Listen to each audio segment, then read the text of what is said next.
This is the Barbados Today morning news for Tuesday, July 11. Thank you for joining us. I am Marie-Claire Williams. When Parliament resumes today, MPs are expected to be greeted by representatives of the island's major trade unions who are continuing to voice their concerns over government's austerity measures. The unions will march from Queen's Park to Parliament, where they plan to present letters to Prime Minister Frendel Stewart, Opposition Leader Mia Mottley, and the two independent MPs. They say the increase in the National Social Responsibility Levy, which took effect on July 1, will result in more hardship for Barbadians. Union representatives met yesterday with the Acting Police Commissioner, Tyrone Griffith, to agree the details of the march. And President of the Barbados Secondary Teachers Union, Mary Redmond, tells Barbados Today they have also received permission from the Clerk of Parliament to hand over the letters. We are really responding to a mandate given to us by our membership. This is what our members want to happen.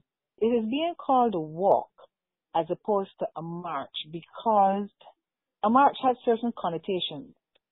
And we are seeing a walk because this is our effort to get the powers that be, a sort of last-ditch effort to get the powers that be to understand that they need to come and sit and talk with us in a way that will help to address the concerns of all workers, and I would venture to say the citizens of the country, because the measures will impact all citizens, whether they are persons retired, whether they're actively working, whether they're presently unemployed, and the taxes will affect everybody and cause hardship.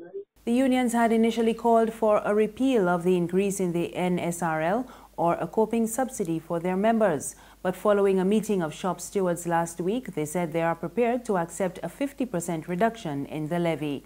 General Secretary of the Barbados Workers Union, Tony Moore, says they cannot ignore the implications of the measures on the public. From the public servant's perspective, it is an issue that is more concerning because public sector workers as a large group have gone without a salary increase for the last 9 years. And this is yet another method of taxation that has been imposed upon them, and for what many regard as the straw now that is going to break the proverbial camel's back. For public sector workers, these workers are thrown into a mode of insecurity. Insecurity not only because they now have, like everybody else, the NSRL that is so onerous to carry, but their own jobs are now at stake as private sector companies may find that they cannot hold strain and work along with the unions as we have been getting them to, many of them to, over the last few years or so. In other news this morning, the Frendel Stewart administration is said to be owing hundreds of thousands of dollars to private waste haulers for work done over the past 3 to 4 months. Investigations by Barbados Today revealed that some firms are running out of cash, and at least one has had to send home some of its workers. 5 companies are involved in the program, which was launched last year after it became clear that the SSA did not have the resources to cope with the mounting garbage. Barbados Today understands that the companies are owed more than $300,000, some of them for work done as far back as March. The project was initially run for 6 months, but the private waste haulers have since been notified of an indefinite extension.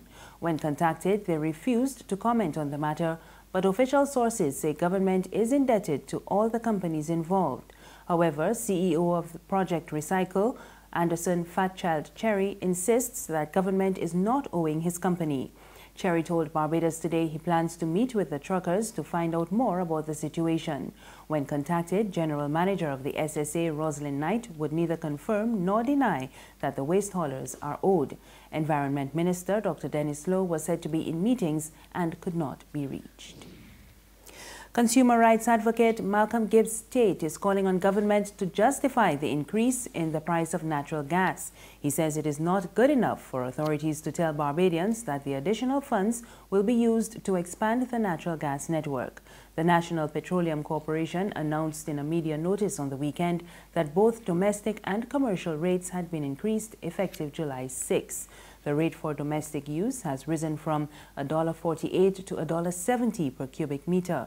The meter rental fee for domestic customers is now $5, up from $3, while the deposit on meter testing jumped from $5 to $25. The NPC says in the long term, the rate increases will result in further expansion of the network.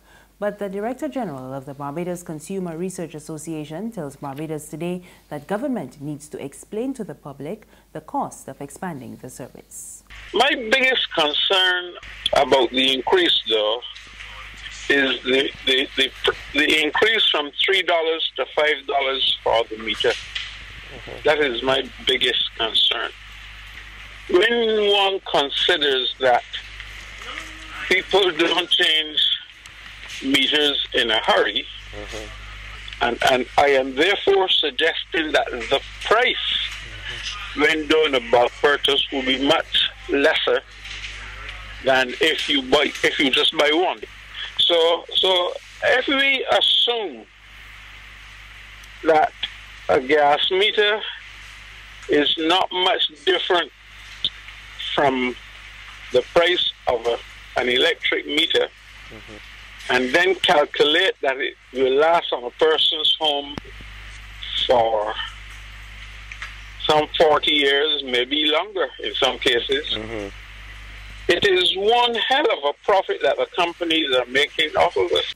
Gibb State adds that the price increases by the NPC should be regulated by the Fair Trading Commission.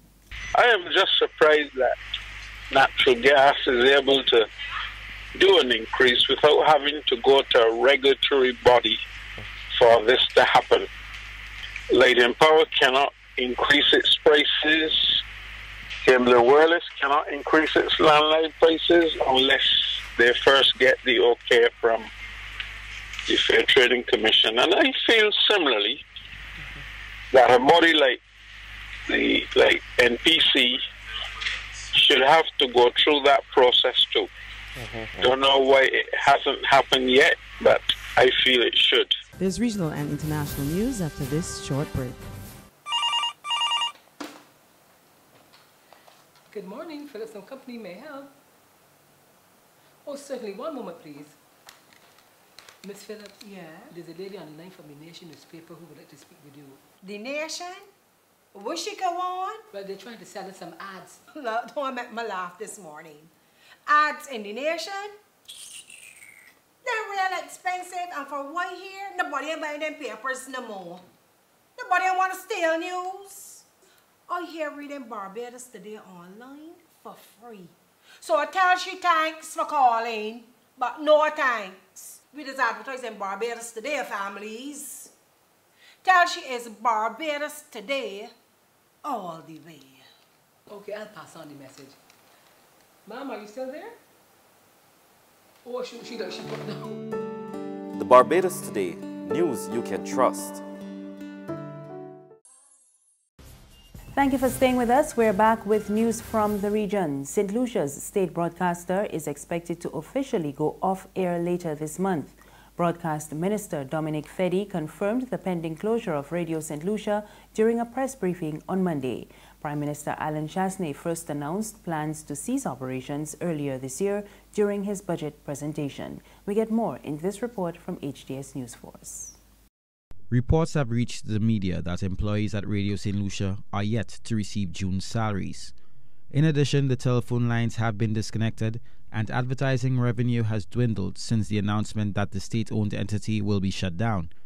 A committee was put in place to review the cash-strapped radio station's operations with a view of determining the way forward, with a report submitted to Cabinet a few months ago.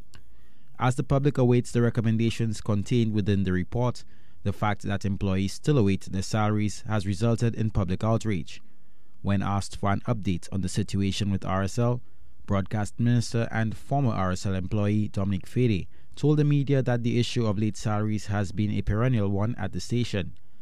Calling it quite unfortunate, Feddy says this situation should never have been allowed to happen. However, the minister says it forms the basis for the government's decision to scrap operations. So therefore, you've got issues with the NIC that has not been paid. We're now working very feverishly to regularize that situation so that we can bring the employees' NIC payments up to date, because the station has not been making those payments for many, many years. And finally, Colombia's President Juan Manuel Santos has signed a decree granting amnesty to another 3,600 members of the FARC rebel group, which reached a peace deal with the government last year. This is the third and final amnesty decree to be signed by Santos. More than 7,000 rebels have been granted amnesty or released from prison as part of their reintegration into society. FARC completed its disarmament process last month. That's news this morning. You can get more on our website, www.barbadostoday.bb. You can also subscribe to our e-paper, email updates, and like us on Facebook. You can find us on Izumi Media in bus terminals and Screenplay at supermarkets and gas stations near you. We're also on Mix 96.9 FM. I am Marie Claire Williams. Thank you for watching and have a good morning.